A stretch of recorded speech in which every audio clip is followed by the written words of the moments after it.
Hola a todos y todas, bienvenidos a un nuevo episodio de Piratas de la Historia.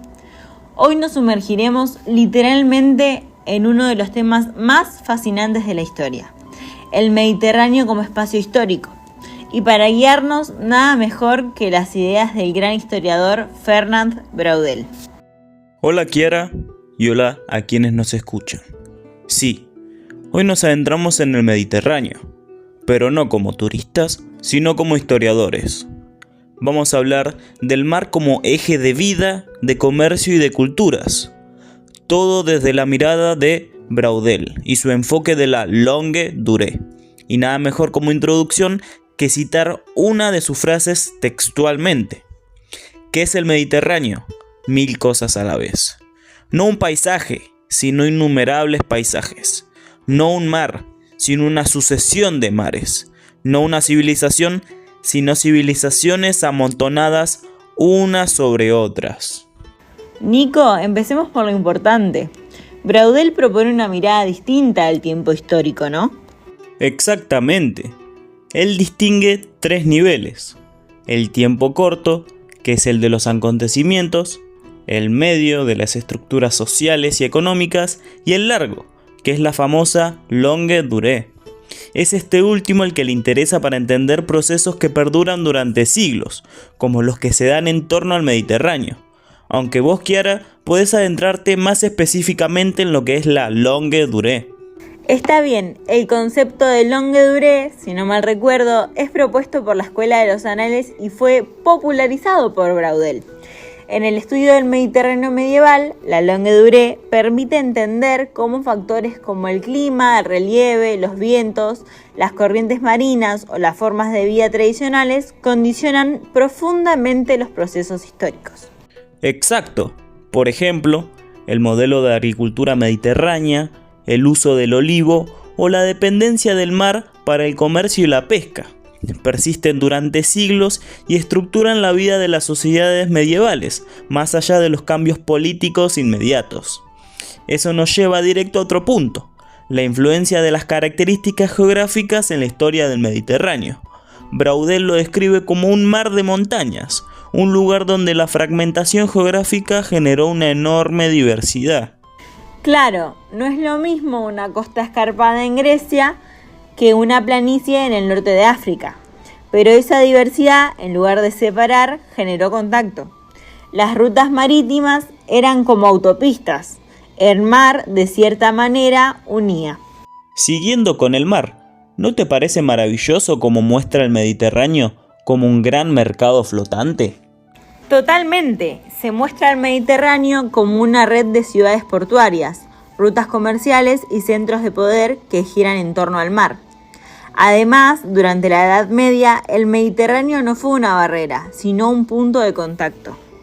Disculpa, Kiara, pero me parece pertinente mencionar que este punto de contacto en los últimos años ha sido explotado mercantilmente por Japón y sus embarcaciones pescadoras, el cual en sus escritos Braudel citó que hoy que los estados mediterráneos se preocupan seriamente por proteger el mar interior contra la contaminación y las destrucciones que lo amenazan en forma tan peligrosa, el proyecto de un parque marítimo se vuelve un poco más utópico.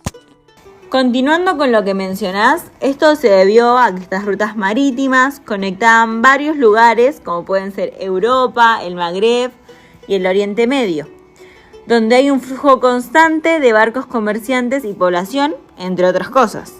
Volviendo un poco con la historia, en estas rutas marítimas, las ferias, los mercados y las ciudades costeras como Venecia, Génova, Alejandría, actúan como puntos de intercambio de productos, ideas, tecnologías y religiones.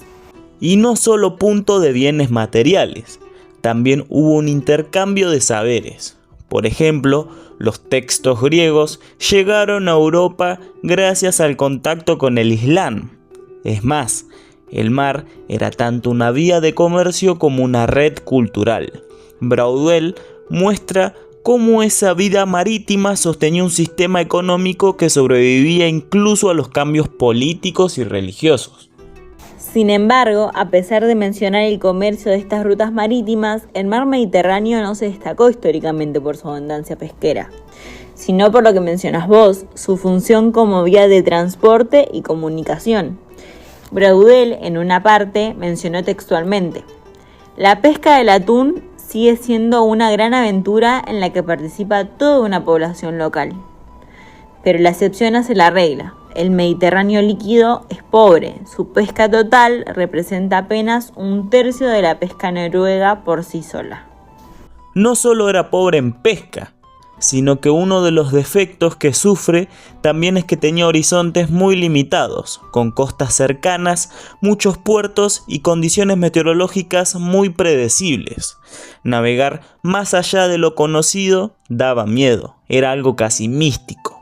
Los marineros sentían gran temor a lo desconocido, se encomendaban a la Virgen María como Stella Maris, como para tirarte un dato. Los fenicios fueron los primeros pioneros en viajes largos. Más tarde, en la época helenística, se lograban travesías rápidas con buen viento.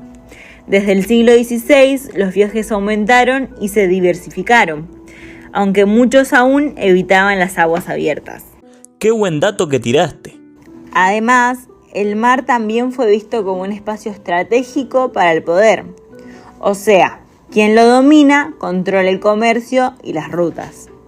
Me hiciste recordar, las ciudades-estado, como Génova y Venecia, lucharon por su hegemonía marítima, donde se evidenció también un escenario de conflicto entre cristianos e islámicos. Braudel mencionó que la gran historia se obstina en atravesar el mar, en subyugarlo, en apoderarse de sus rutas para que el adversario no pueda explotarlas y tenerlas a su merced. Ahora bien, pasemos a la pedagogía. Si tuvieras que enseñar estos conceptos en una clase de historia medieval, ¿cómo lo harías? ¡Qué buena pregunta! Yo propongo una clase con enfoque vivencial. Dividiría a los estudiantes en grupos y cada uno representaría una ciudad del Mediterráneo medieval. Por ejemplo, Venecia, Constantinopla, El Cairo. Me encanta. Y que investiguen sus rutas comerciales, los productos que intercambiaban, las culturas con las que interactuaban. Y luego organizar una feria medieval del Mediterráneo en el aula, donde cada uno presenta su ciudad y negocia con los otros. Sería una forma de vivenciar ese mundo interconectado que Braudel describe tan bien. También podríamos trabajar mapas, comparar paisajes o leer fragmentos del libro de Braudel. Así los estudiantes aprenden historia conectando con la geografía, la economía y la vida cotidiana. En definitiva, Braudel nos invita a mirar la historia con otros ojos, no desde los grandes hechos, sino desde los grandes procesos. Y nos muestra que el Mediterráneo no es solo un mar, sino una forma de vivir, de intercambiar, de resistir el paso del tiempo. Gracias por acompañarnos en este viaje. Nos reencontramos en el próximo episodio de Piratas de la Historia, que como spoiler les informamos que vamos a hablar de un tema muy interesante y, si le quieren poner un adjetivo cinematográfico, épico. Utilizaremos el reconocido autor británico Perry Anderson. Hasta la próxima.